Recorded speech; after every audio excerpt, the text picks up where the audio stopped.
día, chicos, soy la Miss Ana Romero y conmigo van a llevar el curso de Historia. Muy bien, esperemos que nos vaya bien durante todo este año 2021.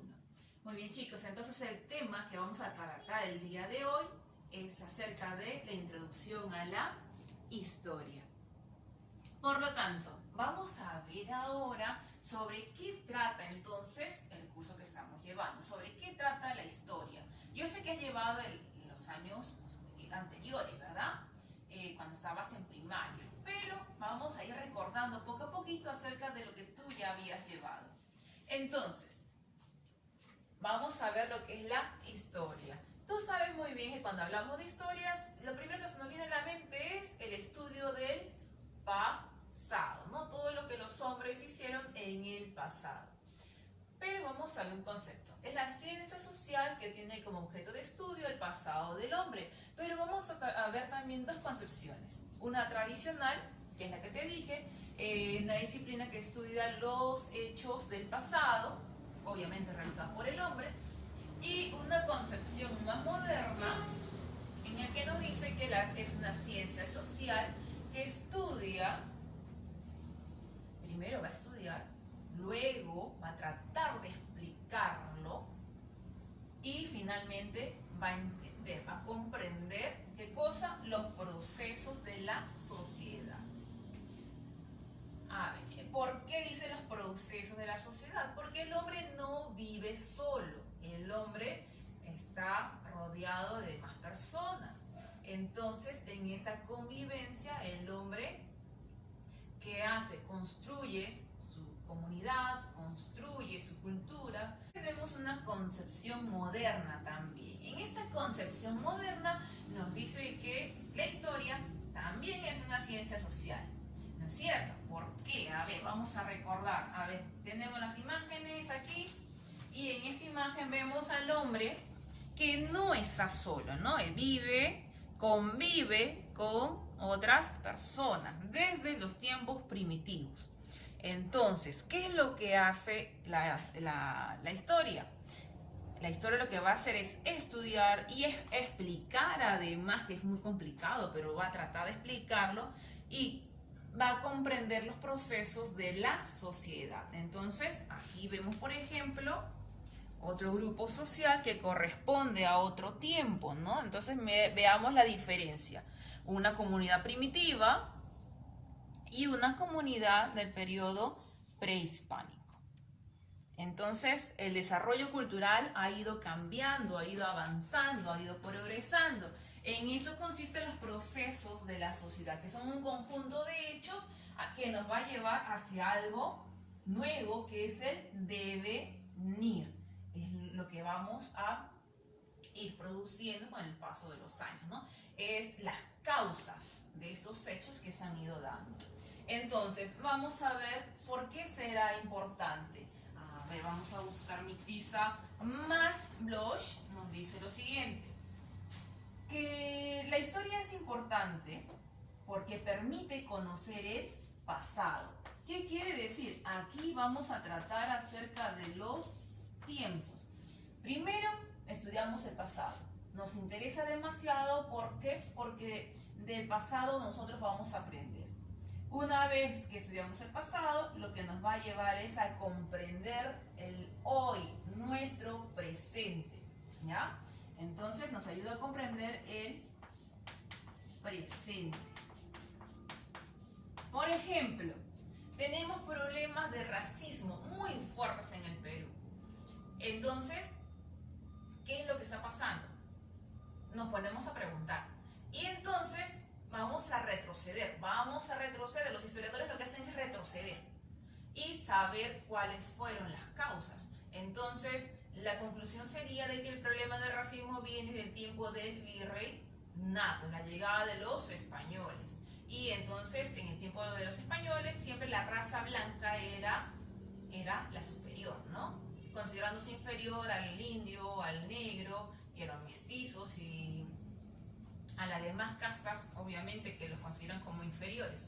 Entonces ese problema racial o ese problema del color de la piel se viene arrastrando hasta el día de hoy, ¿no? Por eso que las denominaciones de cholo, negro, o cuando viene un europeo, un blanquito, uy, ese es superior, ¿no? Entonces, ese sentimiento también de inferioridad viene, se arrastra desde esos tiempos, ¿ya? Ahora, ya comprendo mi presente. ¿Qué sigue? Sigue proyectarnos al futuro. ¿Qué es proyectarnos al futuro?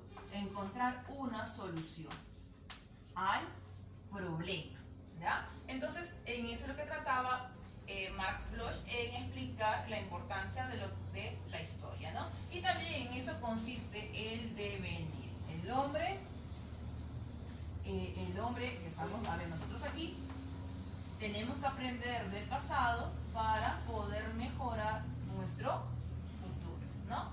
Muy bien. Ahora, vamos a ver el siguiente aquí. ¿Quién se encarga de buscar, organizar la información? De eso se encargan los historiadores. Entonces los historiadores son los que van a investigar acerca del pasado, nos van a buscar toda la información necesaria, pero ¿desde cuándo se inicia esto? Se va a iniciar desde el siglo V antes de Cristo. ¿Con quién se inicia?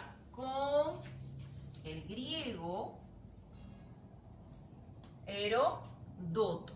¿Ya? Entonces, ¿por qué con Heródoto? Porque Heródoto en su tiempo dejó de explicar los acontecimientos históricos basados en mitos. ¿Qué quiere decir? Basado en la explicación en base a dioses, en base a fantasías. Entonces, él empieza a recoger la información tal cual lo escucha, de forma objetiva, especialmente acerca de las guerras médicas. Y también viaja a otros lugares, como el caso de Egipto, donde también va a recoger información de los acontecimientos que se están dando en ese lugar. Bien, vamos a ver ahora las fuentes de la historia. Un historiador tiene que ser como un investigador que está en búsqueda del culpable de un asesinato, digamos, ¿no? O el culpable acerca de una acción ilícita. Entonces, ¿qué hace el investigador? Empieza a buscar, a indagar. Entonces, el historiador es igual. Para explicar un acontecimiento tiene que buscar información, textos, textos o libros, tiene que buscar huellas, ropa, huesos. Entonces, lo que va a hacer es hallar todo aquello que le brinda información y lo va a clasificar de las siguientes maneras. Primero vamos a ver las fuentes monumentales. ¿Qué son las fuentes monumentales? Son también llamadas fuentes materiales. Estas fuentes materiales pueden ser, por ejemplo, una cerámica que recién la acabamos de sacar, nace empolvada por eso. Ese es un Cuchimilco de la cultura, una de las culturas de Lima, ¿no? Chancay. A ver, muy bien. Y si tengo que buscar, a ver, instrumentos líticos, por ejemplo, la punta de un arpón, ¿ya? O esta piedra que ya estaba a punto de darle forma, ¿no es cierto? Faltaba un poco más de golpe y acá sacaba un filo y tal vez la podían convertir en un cuchillo. Muy bien, entonces estas son fuentes materiales. ¿Qué más puede ser una fuente material? A ver, pensemos, chicos, ¿qué más podría ser una fuente material? También podría ser un tejido, ¿no? Por ejemplo, este tejido tiene tocapus propios de la cultura inca. ¿Qué más podría ser una fuente material? Fuentes monumentales o materiales también pueden ser los restos óseos, ¿no es cierto? Por ejemplo, la momia Juanita, encontrada en el Nevado de Ampato en Arequipa, las cabezas de Paracas, las trepanaciones Paracas y las deformaciones. Aquí vemos parte de la cerámica mochica y donde se encontró las posibles escrituras payariformes, ¿no? Pero esos eran gráficos plasmados en la cerámica mochica. ¿Qué más? Ah, ya te dije textilería. No te dimensioné, ¿verdad? También podría ser la textilería. Por ejemplo, acá tenemos una doncella inca Y vemos su traje, ¿no? Su traje típico y los tocados, las decoraciones que van sobre su tocado, ¿no? Hecha de plumas, muy finas, ¿ah? Muy bien. Entonces tenemos en los monumentales construcciones, restos humanos, cerámicas, tejidos, fósiles, piezas líticas, como habíamos visto. Muy bien, ahora vamos a ver las fuentes orales. Las fuentes orales son aquellas fuentes que se van a transmitir de forma hablada, de forma oral, y se van a transmitir, como te dije, de generación en generación. El problema con estas fuentes es que no son tan fiables, porque, por ejemplo, a ver, si yo te digo, Juanita, mi chompa de color rojo, luego tú le comunicas a Pepito, Pepito, la chompa de la misana es rojo con azul. Y entonces mientras se va transmitiendo de una persona a otra, va a ir variando. Entonces, se recoge y se considera una fuente, pero no son tan fiables como te decía, ¿no? Entonces, y no son como las monumentales, ¿verdad?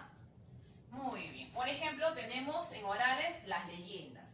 ¿Te acuerdas? ¿Reconoces qué leyenda es? La leyenda de Manco Cápac y Mama Ocllo, ¿no? También conocido como la leyenda del lago Titicaca. Tenemos mitos, tenemos cuentos y también se pueden transmitir a través de canciones, ¿ya? A ver, ¿qué más? Tenemos fuentes escritas. Las fuentes escritas son, pueden ser manuscritos, o sea, escrituras hechas a mano, pueden ser impresos, es decir, los libros como el que tenemos. A ver, por acá yo tengo un libro de Jorge Basadre titulado Perú y sus problemas y posibilidades, ¿no? Acá, a ver, Jorge Basadre. Bien, entonces, esos son fuentes escritas, ¿verdad? Y también las crónicas de Guamán Poma de Ayala podemos considerarlas dentro de las crónicas escritas, ¿ya? A ver, ¿qué más? ¿Qué otras fuentes tenemos? Fuentes audiovisuales. Las fuentes audiovisuales son fuentes que te permiten oír y ver. Por ejemplo, un CD que te permite guardar música, te permite grabar, ¿qué cosa? Imágenes y sonidos también a la vez, ¿ya? Entonces, esta sería una fuente. ¿Qué tipo de fuente habíamos hablado? Audiovisuales, ¿no? Si papá tiene un cassette, porque en el tiempo de tu papá habían cassettes, también sería una fuente audiovisual. Muy bien, creo que también los UCBs, ¿no? Los UCBs que actualmente se emplean. ¿Qué más? ¿Qué nos falta? ¿Qué nos falta? Ah, la foto. Mira, acá hay una foto de Julio César Tello, ¿no? Allá en Ancash. Ha encontrado un monolito de la cultura chavín. Muy bien, entonces tenemos películas, grabaciones, sonidos, fotos, diapositivas. Todo eso viene a ser las fuentes audiovisuales. Y también tenemos fuentes etnológicas. Las etnológicas tienen mucha relación con las costumbres de los pueblos, con la música, las danzas. Por ejemplo, acá tenemos una señora. Podemos ver la forma de peinado, ¿no? Son diversas trencitas, la forma de vivir. Ellos mismos producen sus hilos en base al pelaje de los auquénidos. Entonces, y el traje mismo, ¿verdad? Además de la música que ellos tienen, las comidas, sus ritos hacia la Pachamama. Entonces, todo eso vienen a ser las fuentes etnológicas que van a ser muy distintas de un lugar determinado, un lugar con otro. En el caso del Perú es muy variado, ¿ya? A ver, muy bien. Entonces, hasta ahí tenemos nuestras fuentes de la historia, ¿no? Entonces, esas nos brindan información. Ahora, una de las fuentes, en las fuentes escritas te había mencionado las crónicas. Entonces, las crónicas, ¿qué son las crónicas? Las crónicas es una narración de hechos reales, pero como dice cronos, tiempo, en orden de tiempo, en orden cronológico, ¿ya? Entonces acá vamos a ver algunos, ¿qué son los cronistas? ¿Quiénes son los cronistas? Son las personas que escriben estas crónicas. En el caso del Perú, estas crónicas se empiezan a escribir desde la llegada de los españoles, ¿no? Cuando llega Pizarro e invade el Tahuantinsuyo, desde ese momento vamos a ver la presencia de cronistas. Uno de ellos es Pedro Cieza de León, quien escribe su Crónica del Perú. Realmente hace 4 tomos, ¿no? Ese es, por ejemplo, acá dice parte primera. Entonces hace 4 partes acerca de lo que él ve en el aspecto geográfico, lo que él ve en el aspecto de las costumbres, lo que él ve en las guerras civiles entre los españoles. Entonces, todo eso lo va narrando en su obra Crónicas del Perú, ¿ya? Entonces también tenemos otro cronista español, por ejemplo, como Juan Díez de Betanzos, ¿ya? A ver, ahora vamos a ver cronistas mestizos. Entre uno de los cronistas mestizos y muy conocidos tenemos a Garcilaso de la Vega, con su famosa obra Comentarios Reales de los Incas, que recoge información por parte de línea materna acerca de la historia de los incas, ¿ya? También nos menciona, aquí en los Comentarios Reales de los Incas también nos habla acerca de la leyenda del lago Titicaca. Muy bien, pero también tenemos acá otro ejemplo de uno de sus libros, La Florida del Inca. Bueno, así como tenemos cronistas españoles, cronistas mestizos, también tenemos cronistas indios. Entonces, uno de estos cronistas indios es Huamán Poma Dayala, quien realiza su crónica Nuevas Crónicas y Buen Gobierno. En realidad, eso va a ser una denuncia acerca del maltrato que están sufriendo los indios durante ese periodo, y trata de que este libro, este material, llegue a manos. En realidad es una carta muy extensa con gráficos y manuscrito. Trata de que llegue al rey Felipe II, pero no llega a cumplir con ese propósito, ¿ya? Nunca llegó. Entonces, para conocer, aquí vemos a Pedro Cieza de León, Garcilaso de la Vega y Huamán Poma Dayala, que él mismo se retrata en su obra Nuevas Crónicas y Buen Gobierno. Muy bien, vamos a ver ahora las ciencias auxiliares. Las ciencias auxiliares lo que van a hacer es auxilio, quiero información, ayúdenme. Entonces la historia lo que hace es pedir ayuda de sus, diríamos, hermanas ciencias. Entonces, estas ciencias son autónomas y van a apoyar a la historia cada vez que ella lo requiera. Entonces tenemos la antropología, que va a estudiar al hombre desde su proceso evolutivo, cómo ha ido cambiando, no solamente físico, también culturalmente. Vamos a ver la geografía, que trata de localizar el lugar donde este poblador o este hombre está desarrollándose. Por ejemplo, si está en Egipto, entonces, ¿dónde se desarrolla? En desierto, pero está muy cerca del río Nilo, entonces eso le permite existir o sobrevivir en ese lugar. La arqueología estudia todos los restos materiales que se puedan encontrar, ¿ya? Especialmente construcciones. La economía estudia el proceso de producción. A ver, en términos simples y comunes. Estudia la capacidad del hombre para producir sus propios alimentos, cómo sobrevivir. En el caso de los incas, ¿a qué se dedicaron? A la agricultura y la ganadería. Actualmente, ¿a qué nos dedicamos? Al comercio, al transporte, al turismo, a muchas actividades, ¿ya? Para poder vivir, tener platita y poder subsistir, ¿verdad? La paleontología lo que va a estudiar son los restos fosilizados, ya sean de plantas o animales. Entonces, estos restos fosilizados van a ser el centro de estudio de la paleontología, ¿ya? La sociología lo que va a hacer es estudiar la sociedad, estudia la vida del hombre en su comunidad, porque te dije que el hombre no vive solo, ¿verdad? No somos seres tan individualistas, somos seres sociales, necesitamos relacionarnos con los demás y así vivimos.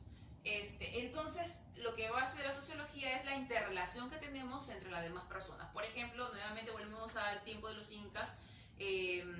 La sociedad inca se dividía en jerarquías, ¿verdad? En clases sociales, la realeza, la nobleza y el pueblo, ¿verdad?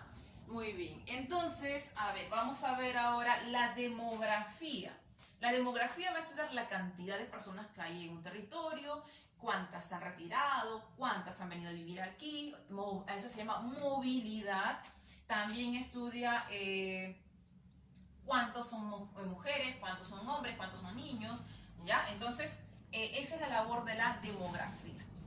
Muy bien, así como tenemos ciencias auxiliares, vamos a ver las disciplinas. Las disciplinas están subordinadas a la historia, trabajan para la historia y esas se van a especializar en un punto específico, ¿ya?